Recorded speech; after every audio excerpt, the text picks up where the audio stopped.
Jujutsu കൈസനിൽ ശാപങ്ങളിൽ നിന്ന് അല്ലെങ്കിൽ കേഴ്സുകളിൽ നിന്നാണ് ശക്തി ലഭിക്കുന്നത്. ഒന്നെങ്കിൽ രക്തത്തിലൂടെ പാരമ്പര്യമായി ലഭിക്കും, അല്ലെങ്കിൽ നിങ്ങൾക്ക് എത്രമാത്രം വിദ്വേഷം പ്രകടിപ്പിക്കാൻ കഴിയുമെന്നതിനെ അടിസ്ഥാനമാക്കിയാണ് അതിനെ അളക്കുന്നത്. എന്നാൽ ഈ പറഞ്ഞതിനെയൊക്കെ പടച്ചട്ടകൾ പൊട്ടിക്കുമാറ് നോക്കിച്ചിരിക്കുന്ന ഒരു ടെക്നിക്കുണ്ട്. ഈ ടെക്നിക്ക് ജനന സമയത്ത് നിങ്ങളിൽ നിന്നെല്ലാം അപഹരിക്കും, എന്നാൽ അത് നിങ്ങളെ ദുർബലരാക്കില്ല, മറിച്ച് ഒരു ആയുധമാക്കും.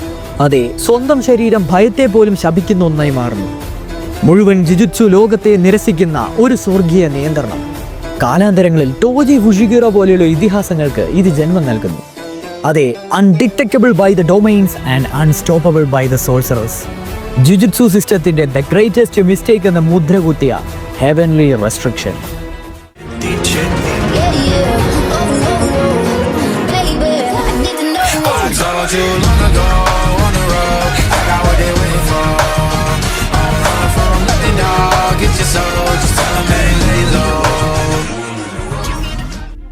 Okay fine, heavenly restriction. ഇന്ന് നമ്മൾ കംപ്ലീറ്റ് ആയിട്ടുള്ള എന്താണ് ഹെവൻലി റെസ്ട്രിക്ഷൻ എന്ന് പറയുന്നതായിരിക്കും.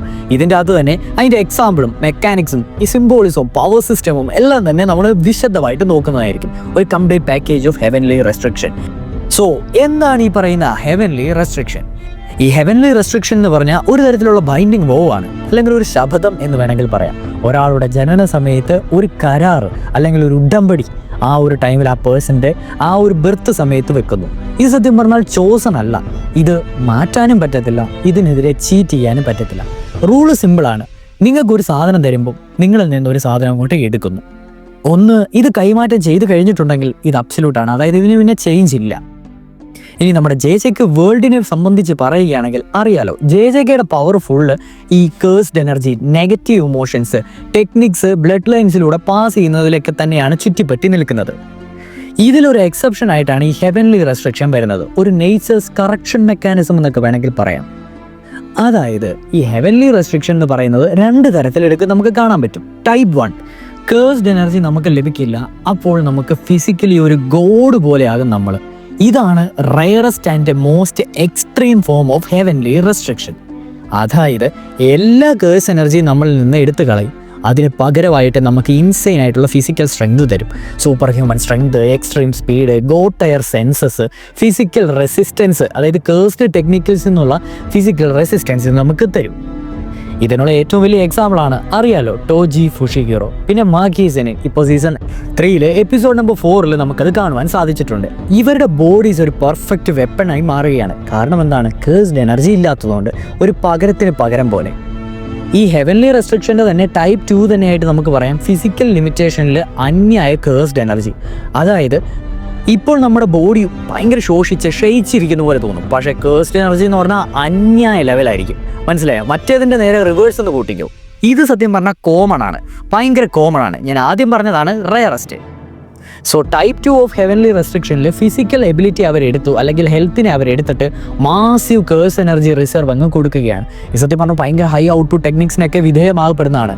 ഇതിൻ്റെ ഒരു എക്സാമ്പിളായിട്ട് നമ്മുടെ കോക്കിച്ചി മ്യൂട്ട് അല്ലെങ്കിൽ മെക്കാമാറുവിനെ നമുക്ക് കാണാം. അദ്ദേഹത്തിനാണെങ്കിൽ പുറത്തോട്ട് പോലും ഇറങ്ങാൻ പറ്റില്ല, വെയിലടിച്ചാൽ തന്നെ ഉണങ്ങി പോകുന്ന ശരീരമാണ്, പക്ഷെ അന്യായ കേഴ്സ് എനർജിയാണ്. ഇനി നമുക്ക് ടോജിയുടെ മാക്കിയുടെയും ടൈപ്പ് എടുക്കുകയാണെങ്കിൽ വളരെ റെയറാണ്. The peak of heavenly restriction എന്ന് അടിവരയിട്ട് വേണമെങ്കിൽ പറയാം. ടോജി ഫുഷിഗിറോനെ അറിയാലോ, പെർഫെക്റ്റ് സീറോ കേഴ്സ് എനർജി ആയിട്ടാണ് അദ്ദേഹം ജനിച്ചത് തന്നെ. Absolute zero curse energy. അതെന്ന് വെച്ച് കഴിഞ്ഞാൽ അദ്ദേഹത്തിന് ആർക്കും സെൻസ് ചെയ്യാൻ പറ്റത്തില്ല. ഡൊമെയിൻ എക്സ്പാൻഷൻ വെച്ച് ഇദ്ദേഹത്തിന് ടാർഗറ്റ് ചെയ്യുന്ന കാര്യം നടക്കുകയില്ല.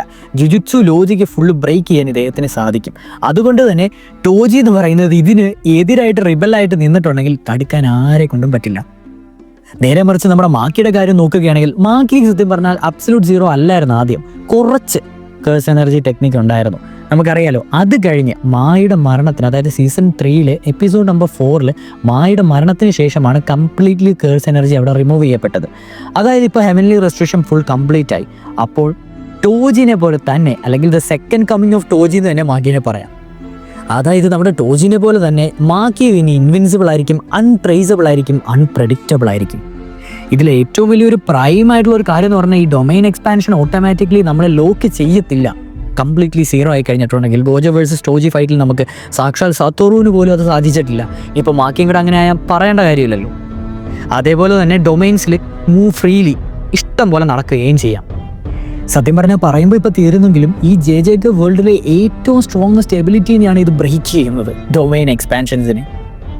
സോ ഇതിലെല്ലാവർക്കും ഒരു ഡൗട്ട് ഉണ്ട്, ഹെവൻലി റെസ്ട്രിക്ഷൻ ഒരു തരത്തിൽ ബൈൻഡിങ് വോ ആണ്, പക്ഷേ കംപ്ലീറ്റ്ലി ബൈൻഡിങ് വോസ് അല്ല.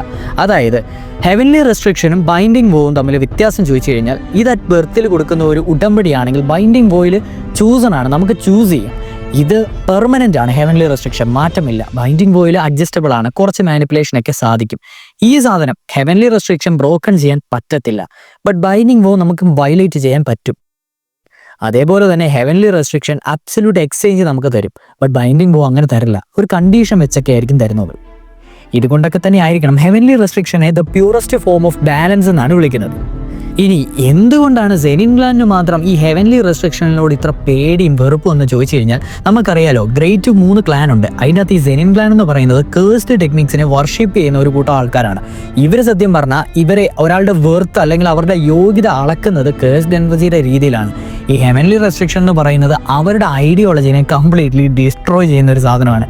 അതുകൊണ്ട് തന്നെയാണ് ടോജിനെ അബ്യൂസ് ചെയ്തു മാക്കിനെ ഒന്നും അല്ലാതായിട്ട് ഈവൻ അവരുടെ ഫാദർ പോലും വെട്ടിക്കൊള്ളുവാൻ തയ്യാറായത്. കംപ്ലീറ്റ്ലി ക്ലാനിൻ്റെ ഒരു ഹിപ്പോക്രസി നമുക്കിവിടെ മനസ്സിലാകുന്നതാണ്. ഇനിയിപ്പോൾ പറയുമ്പോൾ ഇതിൻ്റെ ലിമിറ്റേഷൻസും കൂടെ പറയണമല്ലോ. കംപ്ലീറ്റ്ലി ഇൻവിൻസിബിൾ അല്ലെന്ന് വേണമെങ്കിൽ പറയാം. അതായത് ഇതിന് ഒരു ഇന്നേറ്റ് ടെക്നിക് ഇല്ല, ഒരു ഡൊമൈൻ എക്സ്പാൻഷൻ ഇല്ല. കേഴ്സ്ഡ് ടൂൾസിനെ ഇത് ഉറപ്പായിട്ട് റിലൈ ചെയ്യും. അതായത് അതും കൂടെ ഉണ്ടെങ്കിലും ഇവർക്ക് കംപ്ലീറ്റ്ലി ആ ഒരു സെറ്റപ്പ് കിട്ടുള്ളൂ. ഗോജോ ആയിട്ടുള്ള ഫൈറ്റിലാണെങ്കിലും ഇപ്പോൾ മാക്കിയുടെ ആ ഒരു ഫൈറ്റിലാണെങ്കിലും കേഴ്സ്ഡ് ടൂൾസിൻ്റെ ആവശ്യം ഉണ്ട്. പിന്നെ ഫിസിക്കൽ ഡാമേജ് സ്റ്റിൽ അപ്ലൈസ്, അവരുടെ ബോഡിയിൽ എടുക്കുന്ന ഫിസിക്കൽ ഡാമേജ് അവർക്ക് ഏൽക്കുക തന്നെ ചെയ്യും. ബട്ട് എന്നിരുന്നാലും ഈ ഒരു ട്രേഡ് കൊണ്ട് അവരെല്ലാം സർവൈവ് ചെയ്യുമെന്ന് പറയാം, സാധാരണ ഫിസിക്കൽ ഡാമേജിനേക്കാളും ഉപരി.